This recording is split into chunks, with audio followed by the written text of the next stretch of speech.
Good evening, everyone, and welcome to tonight's performance of the UC Davis choruses in Jackson Hall. Please silence your cell phones and other noise-making devices. Take a moment to identify the nearest available exit in the unlikely event of an emergency. It is my privilege to draw your attention to the land acknowledgement in tonight's program, which recognizes the Patwin people's stewardship of the land on which our campus is located. Thank you, and enjoy the concert.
Good evening and welcome to tonight's concert. We are so glad to have you here to celebrate the life of a remarkable man, the late Dr. Albert McNeil.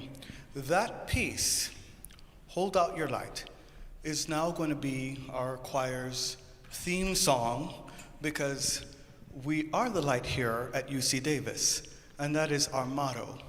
And it was written by the person who once held this position.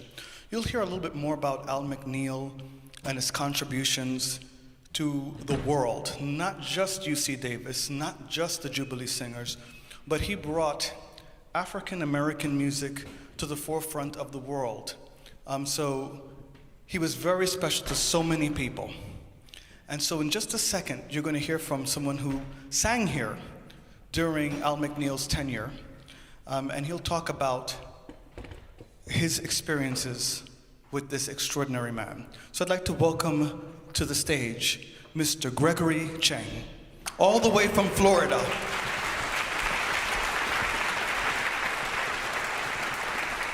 Thank you, Dr. Dosman. Good evening, ladies and gentlemen. Dr. Dosman was kind enough to ask me to share some thoughts about Al, and I've excerpted some comments from the eulogy that I offered at his memorial service a couple of years ago to share with you this evening. I started UC Davis in 1983 as a chemistry major, and then moved on to computer science. I met Al in 1985 wandering the halls of the music department one day. As I passed, he stopped me and said, "Who are you, and why aren't you singing in my chorus?" My response was, "I don't know, when does your chorus meet?" That week, I joined the chorus, not realizing that that simple encounter had indeed changed the course of my life. I eventually moved to a major in music, stayed for a master's degree in conducting. Through Al's kind introduction to Vance George, I would go on to initially sing and then study with Vance and become his assistant conductor at the San Francisco Symphony Chorus. I had the opportunity to sing with the San Francisco Opera Chorus, the Choir of Men and Boys at Grace Cathedral, conduct orchestras and wind ensembles throughout the Bay Area, and even after turning to a career in finance, found that the prism through which I viewed life was music. I recently reminisced at a birthday party for one of my dearest friends that everyone around the table I had met as a result of music, and that I owed to Al. Early on, I'd call Al, and he said, "No, I was born Alberto Juan Morales McNeil," with his usual flair. So from then on, that's who he was to me. We enjoyed an easy friendship over the years and stayed in touch regularly, whether through postcards he'd send from the far-flung regions of the world while on tour with the Jubilee Singers, regular phone calls, visits to San Francisco or LA, and in the later years, serving as the chair of the board for his Jubilee Singers and regular visits to the desert. I was with Al on his 102nd birthday, and remarkably, he still exuded the radiance and love of life that he had when I first met him. And by the way, he was still really upset that they had taken his driver's license away at 99. Al was the original Energizer Bunny. It was an extraordinary career of a man that spanned 60, 70, 80 years through the LA public schools, UC Davis, Congregational Church of Christian Fellowship, and Founders Church in LA, and the Jubilee Singers, which, as an aside, he founded at the age of 50 and saw to its 50th anniversary. There are literally millions of people he touched through his teaching, performance, compositions, and students who continue to tell the story. In fact, just this last week in Miami, I was at a performance of Seraphic Fire Professional Choir with James K. Bass, conductor of the UCLA program, and Patrick Quigley, the founder of Seraphic Fire. We got to chatting shop at a break. Al came up, and not only did both James and Patrick know him, but had similar stories to tell. Al was an educator through and through and always believed in giving back to and furthering the choral profession. One of the boards Al was proud to serve on was the Chorus America board, and I'd like to share some remarks from Anton Armstrong, the esteemed conductor of the St. Olaf Choir and the current chair of that board. Albert McNeil was a hugely influential conductor, mentor, teacher, and choral artist. I first encountered Al McNeil and the Jubilee Singers at the 1981 National ACDA Conference, where they were a feature performing ensemble. It was an epiphany for me to hear this talented ensemble of African American singers breathing new life into the performance of the beloved Negro spiritual. Many of today's leading African American choral conductors owe a debt of gratitude for his support and encouragement.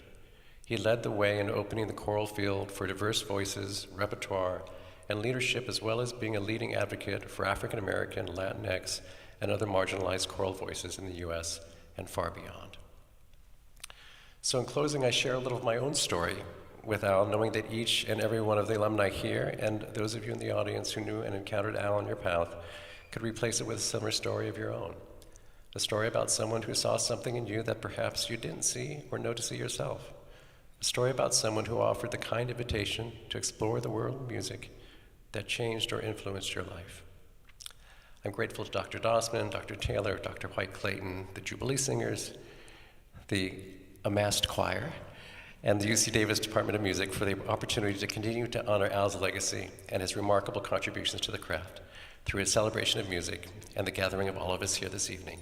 Thank you, and enjoy the concert.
So, that last piece that you heard, In Remembrance, I'm going to read the context of this piece. It's someone that I know personally. He actually kept me in education after my first year of teaching middle school in Miami-Dade County Public Schools.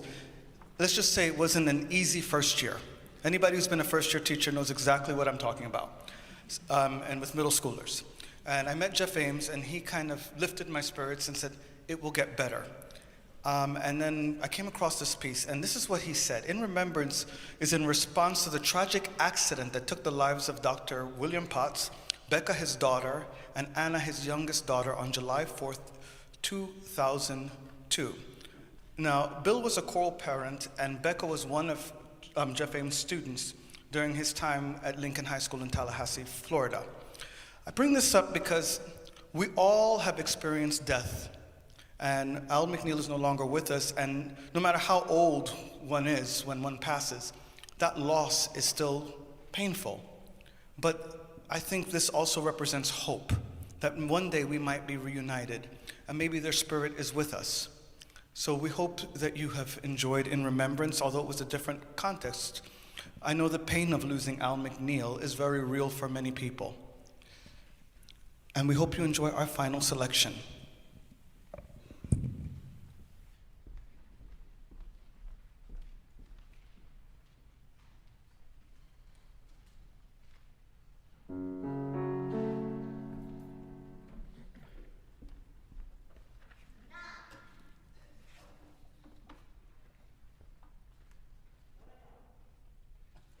Joshua fit the battle, yes, the battle of Jericho. Joshua fit the battle, yes, the battle of Jericho. Joshua fit the battle of Jericho. The battle Jericho. The battle Jericho.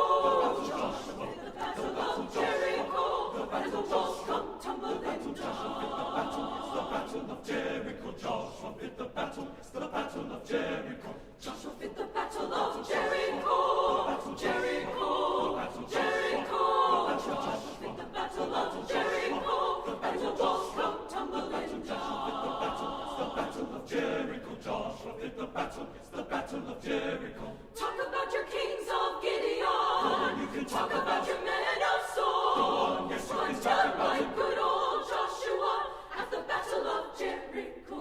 That morning, Joshua fit the battle of Jericho. The battle Jericho. The battle Jericho. Joshua fit the battle of Jericho. And the walls come tumbling down. The battle of Jericho. Joshua fit the battle. It's the battle of Jericho. Right up to the walls of Jericho. Jericho. He marched with spear in hand. The Lord Joshua's ram horn. Joshua cried. It's the battle and in my hand. God Almighty, then the battle shipboard begins to blow, and the trumpet begins to sound. Joshua commanded the chariots to shout, and the walls come tumbling down. Oh Lord, you know that Joshua fit the battle, yes, the battle of Jericho. He fought the battle, fit the battle, yes, the battle of Jericho. He fought the battle, fit the battle, yes, the battle of Jericho. The walls come tumbling down. Oh Lord, you know that Joshua fit the battle, he fought the battle, fit the battle, yes, the battle of Jericho. He fought the battle, fit the battle, yes, the battle of Jericho.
Time, I would like to invite Diane White-Clayton to come out and speak, followed by Doug Griffin, and they'll perform a musical number as well with the members, former members of the Al McNeil Jubilee Singers. What concert celebrating Al McNeil would be a concert without members of the Jubilee Singers present? Jubilee Singers, would you please just wave to the audience?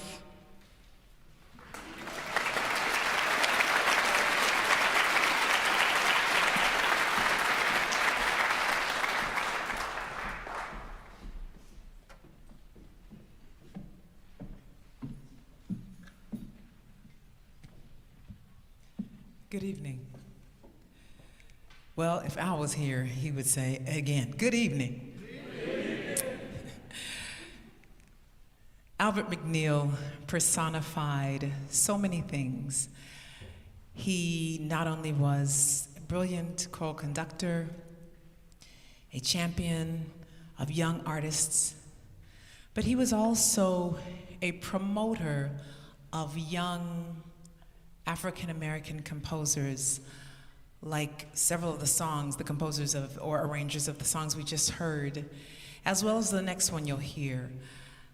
I have the privilege of speaking about Dr. McNeil from the perspective of a composer. I met him as a result of a mutual friend who said, "You know Albert McNeil, right?" And I said, "Well, I know of him. I've known that name since I was a kid, of course." She said, "But you haven't met him?" I was like, "No." She said, "Okay, we're gonna do lunch at this time, blah, blah, blah." I was like, "Okay." So I showed up. And so gracious, so kind. And he began to ask me questions, and I said, "Yes, I'm a composer." "Well, I'd like to see some of your work." So fast forward, I came over to his home. He invited me there, and I just brought some scores and played through things, and piece after piece. He was so encouraging and uplifting, and "I want the McNeil Singers to do some of your music." And so my first connection was doing one of my most famous pieces, Clap Praise, and they performed it. I accompanied them. And after that, it just continued. When I would see Al, or just every now and then he'd call and encourage me. And then fast forward again, the organization shifted to become a nonprofit, and he was expanding the board and called me. And if you know anything about Albert McNeil, if he's gonna ask you to do something, just save time and say yes, because he is not getting off the phone until you do. So he said, "Diane, I need you to be on the board." I'm like, "Al, I'm so busy." "Well, but I need," okay. And at the end I said, "Yeah, okay, yes, sir, I'll do it." That was at a time when things were shifting, where at the young age, in his early 90s, he said, "I think it's time for me to retire as the conductor." Now, if you don't know him, what you need to know, he was no regular 90-year-old man. He could outwalk probably most of us in here at that time, was walking miles a day, energy, great cognitive awareness beyond most. He had still vision, though, always a visionary. And he said, we were gonna do a national search, and et cetera, but Diane, I need Diane to take my place. I need her to be the director. Now, mind you, he said that. I was actually out of town, did not make that meeting. Note to self, don't ever miss a board meeting when you got Al McNeil there, because again, very soon after at least 10 no's, I said yes.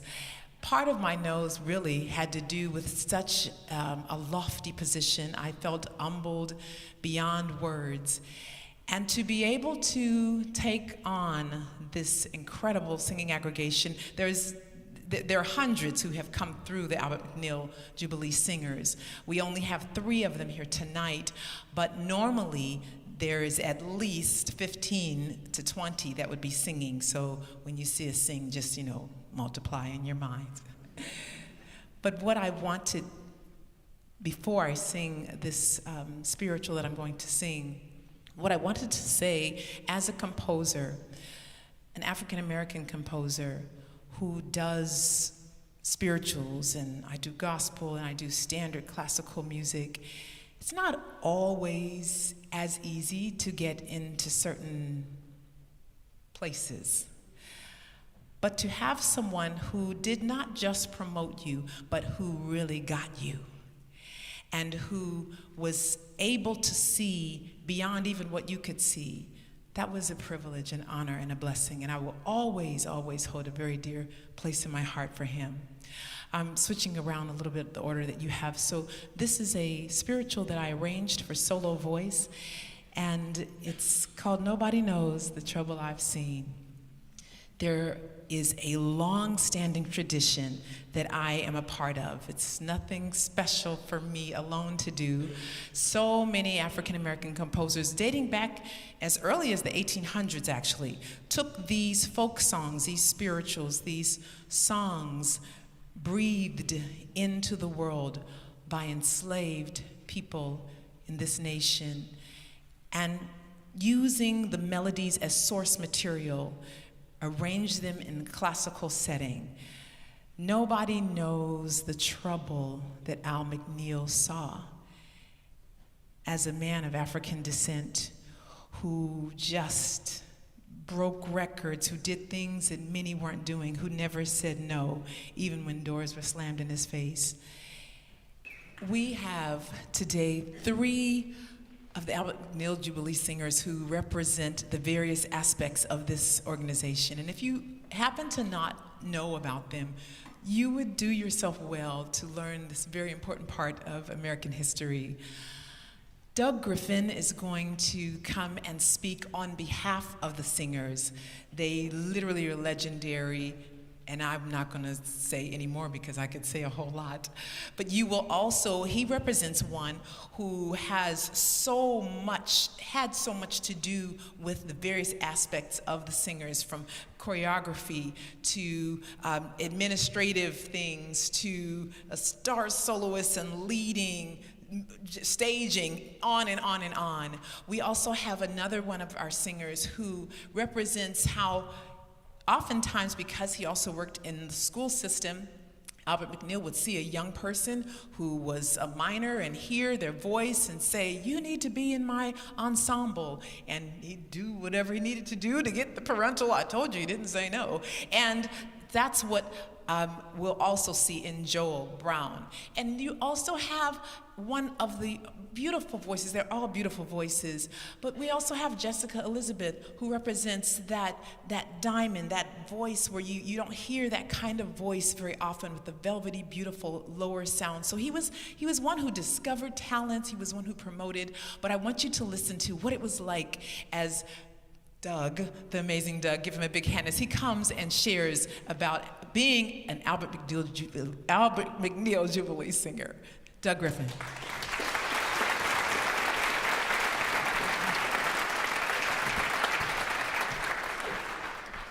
I joined the Albert McNeil Jubilee Singers in the early 1600s.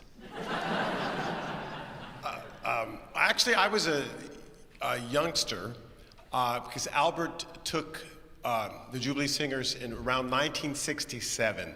They began to travel the world and went to over 77 countries. I didn't get involved until 1994.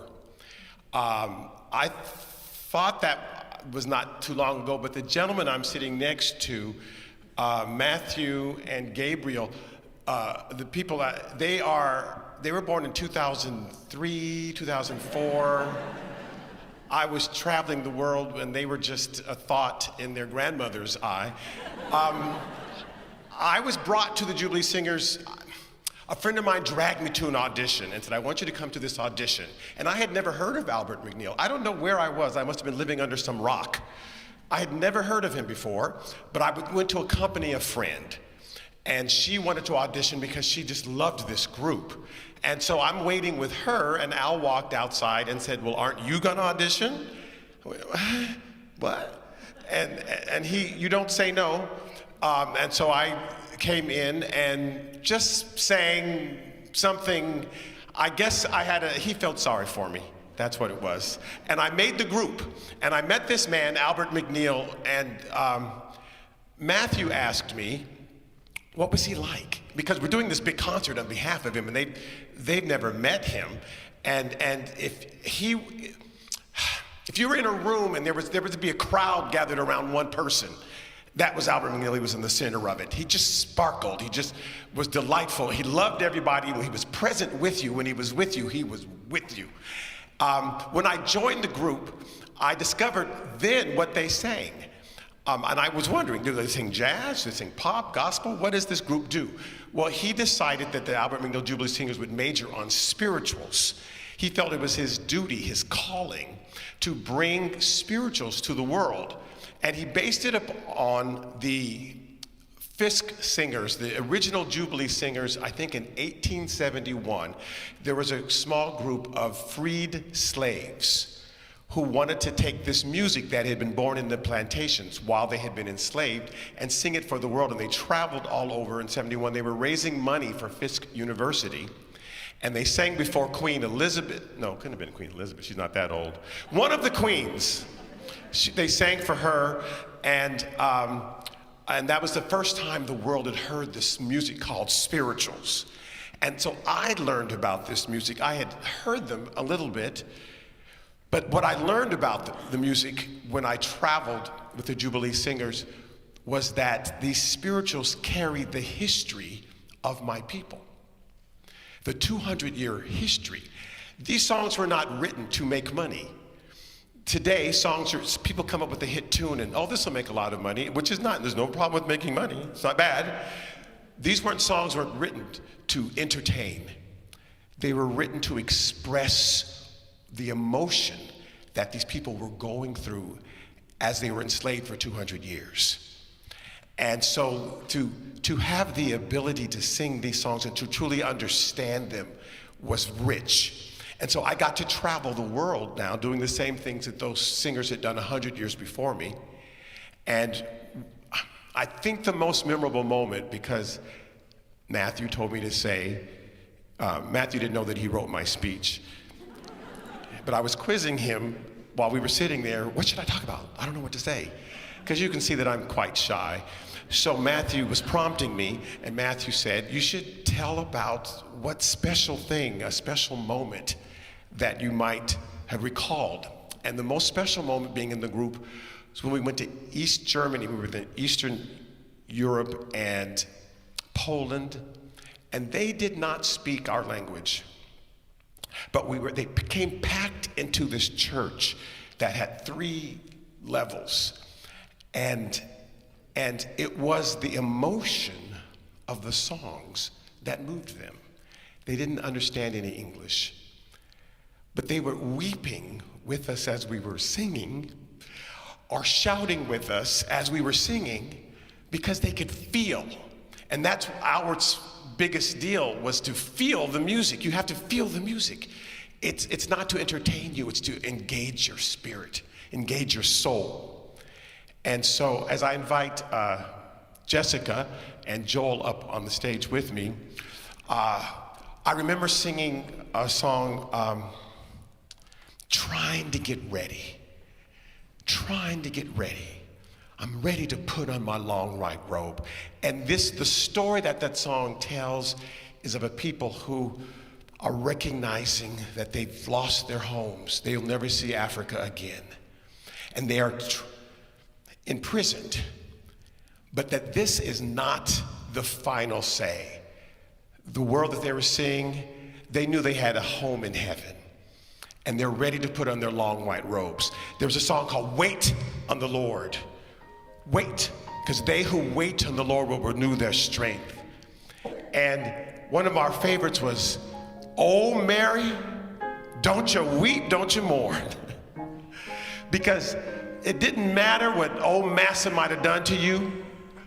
God sees what's going on. And if Pharaoh's army got drowned in the Red Sea, then you know one day judgment's going to come on these people who are doing us wrong. So Mary, don't you weep, don't you mourn.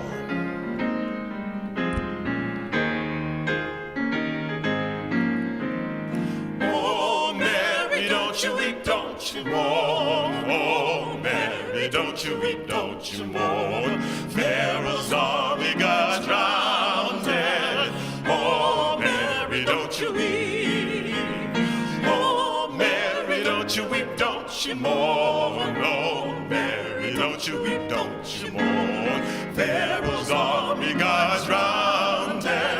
Oh Mary, don't you weep. Some of these mornings bright and fair, take my wings and clear the air. Pharaoh's army got drowned. Oh Mary, don't you weep. When I get to heaven, gonna put on my shoes, run about glory and tell all the news. Pharaoh's army got drowned. Oh Mary, don't you weep. When I get to heaven, gonna sink and shout, nobody there for to turn me out. Pharaoh's army got drowned. Oh Mary, don't you weep. don't you mourn. Oh, Mary, don't you weep, don't you mourn. Pharaoh's army got drowned. Oh, Mary, don't you weep.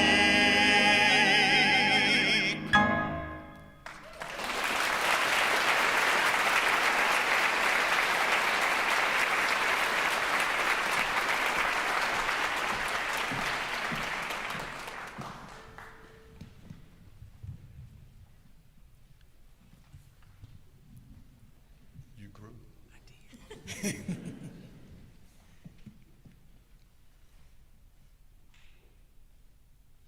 Wait on the Lord, be strong and of good courage. Wait on the Lord, I say on the Lord. Wait on the Lord, be strong and of good courage. Wait on the Lord, I say on the Lord.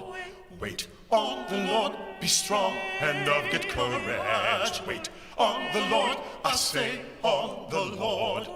Wait on the Lord, be strong and of good courage. Wait on the Lord, I say on the Lord. They that wait on the Lord shall renew. They shall mount up with wings as eagles. They shall run and not be weary. They shall walk and not faint. They that wait on the Lord shall renew. They shall mount up with wings as eagles. They shall run and not be weary. They shall walk and not faint. Wait on the Lord, be strong and of good courage. Wait on the Lord, I say on the Lord. Wait on the Lord, be strong and of good courage. Wait on the Lord, I say on the Lord. Wait on the Lord, be strong and of good courage. Wait on the Lord, I say on the Lord. Wait on the Lord, be strong and of good courage. Wait on the Lord, I say on the Lord. I say wait on the Lord, wait.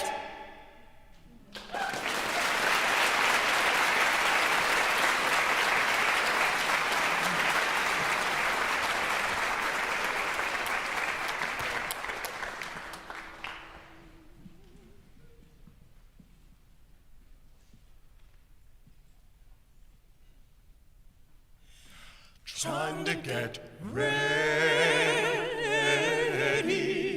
trying to get ready, trying to get ready, Lord, ready to try on my long white robe, trying to get ready, trying to get ready. Trying to get ready, Lord, ready to try on my long white robe. I believe, I do believe. Ready to try on my long white robe. My soul, King Jesus, will receive. Ready to try on my long white robe. I never get to heaven, but I've been told. Ready to try on my long white robe. And the streets up there are paved with gold. Ready to try on my long white robe. Trying to get ready. Trying to get ready, trying to get ready,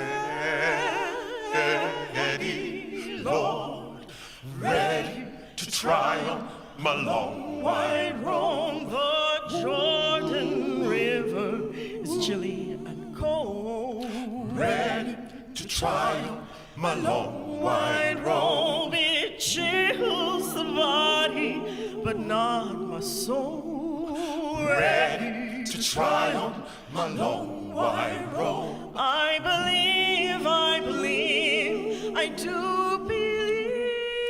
Ready to try on my long white robe. My soul, King Jesus, will receive. Ready to try on my long white robe. Trying to get ready. Trying to get ready. Trying to get ready, Lord. Ready to try my long white robe. Ready to try my long white robe. Ready to try on my long.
At this time, I would like to introduce my esteemed colleague. I call her the godmother, Dr. Jan Taylor. We have learned so much over the past couple of days from her and what she's had to offer. She has a wealth of knowledge and the history that she brings in the next set of music you're going to hear. Coincidentally, today is International Women's Day. And so this choir will be led at this time by Dr. Jan Taylor. So we'd welcome her to the stage, please.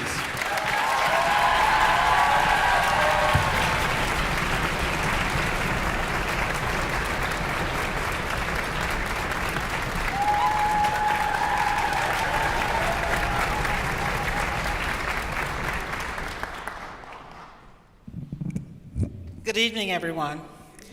What a pleasure it is to be a part of tonight's program. I met Albert McNeil in the 1980s.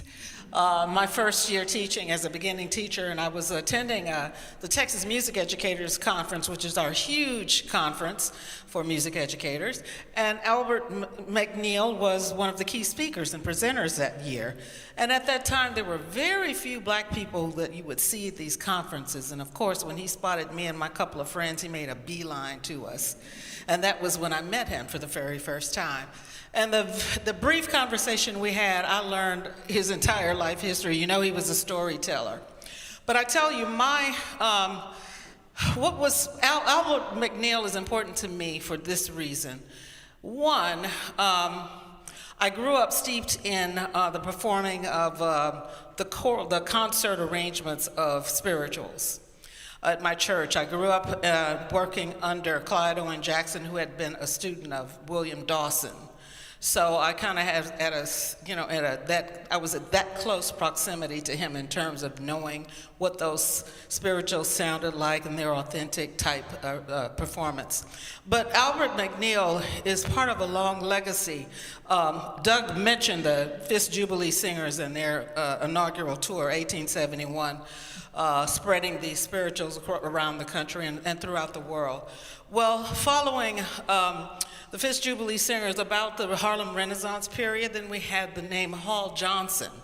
Hall Johnson was known first and foremost as a collector of those tunes, and he would write arrangements. He had over 400 arrangements of spirituals, whether they were for solo voice or for chorus. But what the connection to him and Albert McNeil is that Hall Johnson was a showman. In about 1920, he started his Hall Johnson Singers. And they performed in Hollywood films. They were the choir who performed in Green Pastures, of the first musical using black music and black choruses, 1930. And then later subsequently became a film, Green Pastures. And Hall Johnson's assistant was Jester Hairston. And we know that Albert McNeil was Jester Hairston's assistant. So that legacy came all the way, from that point. And so that's my perspective of the work that Albert McNeil did, and it informed my work as a choral conductor and as a person who studied the performance of spirituals. And so tonight we've crafted a program for you that takes those spirituals that were performed by Albert McNeil's Jubilee Singers throughout the time of their existence. And so we're singing some of his arrangements, some of Jester Hairston arrangements, as well as those that were part of the repertoire of the Jubilee Singers. And so I'm so grateful to Dr. Dosman for the invitation to be here. I'm so grateful for these wonderful singers who have been so warm and receptive to in the preparation of this program, and the Jubilee Singers from the Albert McNeil Singers, Dr. D, Dr. Diane White Clayton, we're grateful for you. And then the singers that you heard from today, Joel Brown, Douglas Griffin, and Jessica Elizabeth. Thank you so much, everyone. We hope that you enjoy the rest of the program.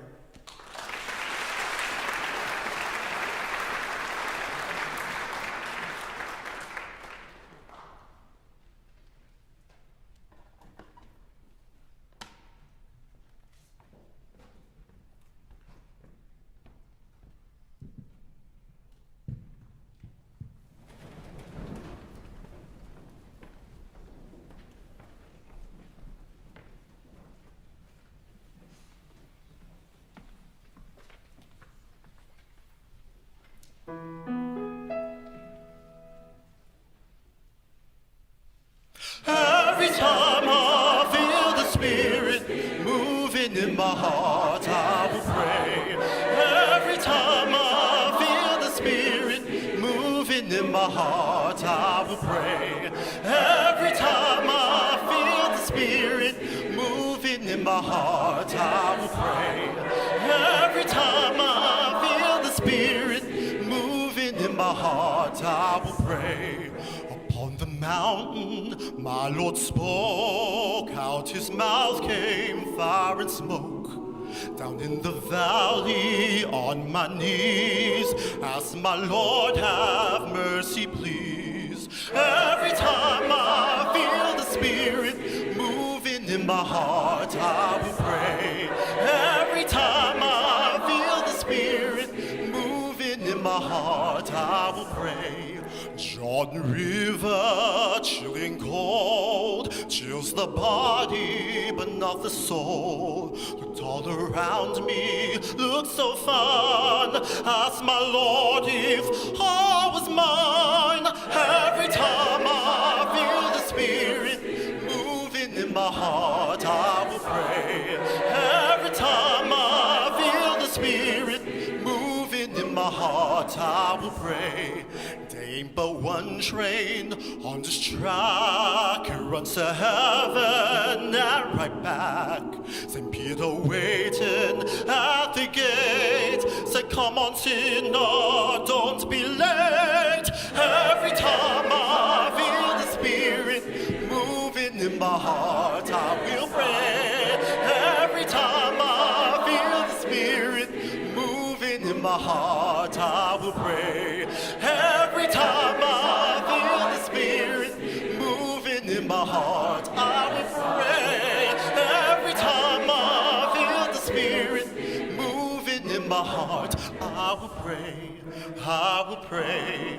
I will pray. I will pray.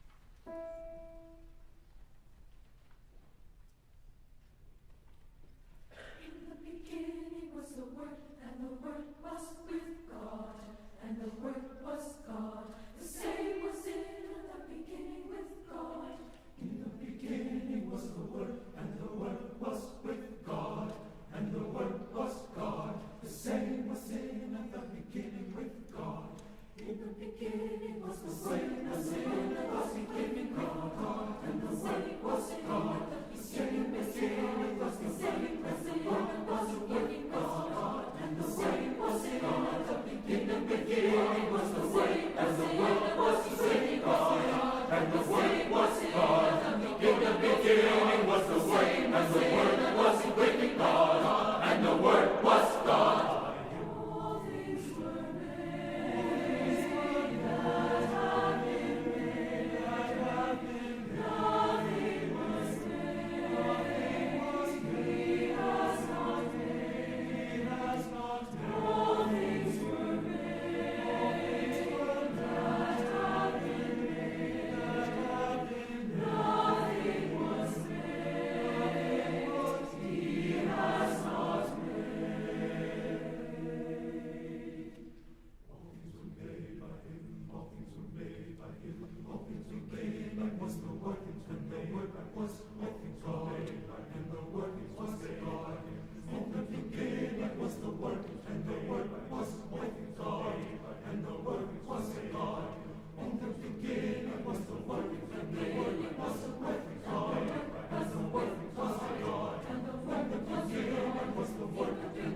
come into the house of the Lord to praise God's holy name, to give glory, honor, and adore the Son whose life He gave. Let the trumpet sound and the rocks resound. Our sinful souls He saved. I will sing His glory. He's worthy to be praised. Raise your voices high and sing to the Lord. He's worthy to be praised. Shout Hosanna high to God for His everlasting grace. Let the trumpets sound, let the rocks resound. The joyful voices raise. I will shout. He's worthy, He's worthy, He's worthy, He's worthy, worthy to be praised. Well,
Say, who's that writing?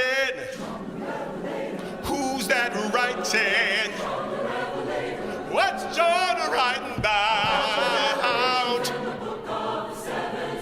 Well, now, just who's that writing? Who's that writing? And what's John writing about? They say that Isaiah spoke of the coming of the Zion before he left his home on high. In Matthew's gospel I heard the man cry, Jesus was born and surely must die. They clothed my Lord in a judgment robe and led him on down to judgment hall. They caught that fellow, the high priest said. They whipped him until the break of day. Say, who's that writing? Who's that writing? And what's John writing about? Well, now, Gabriel's gonna blow and blow so loud, the saints gonna rise to heaven in a cloud. The stars in the sky gonna all fall down. The saints gonna rise from under the ground. The sea's gonna boil and cause a big flood. The moon's gonna drip away in blood. The stars in the heaven gonna hide its face. The rocks gonna cry, no hiding place. Now who's that writing?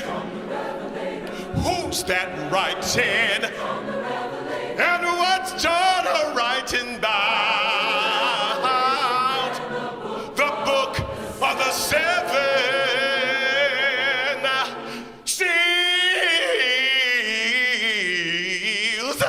seals.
tell you about the coming of the judgment. I'm going to tell you about the coming of the judgment. There's a better day a-coming. There's a better day a-coming. In that great getting the morning, fare you well. In that great getting the morning, fare you well. Will you be ready for that day on that morning? Fare you well. Oh, preacher, fold your Bible. Oh, preacher, fold your Bible. For the last soul's converted. For the last soul's converted. In that great getting the morning, fare you well. In that great, that morning, fare ye well. In that morning, fare you well. Will you be there on that day? Fare you well. Oh. Blow your trumpet, Gabriel. Blow your trumpet, Gabriel. Lord, how loud shall I blow it? Blow it right calm and easy. Yeah. Do not alarm all my people. Tell them all to come to judgment. In that great getting the morning, fare you well. We're going home by and by. Fare you well. In that morning, fare you well. In that great getting the morning, fare you well. Don't you see those coffins busting? Do you see those folks arising? Do you see those stars are falling? Can you see the world on fire? Do you see that forked lightning? Do you hear that rumbling thunder? Fare ye well.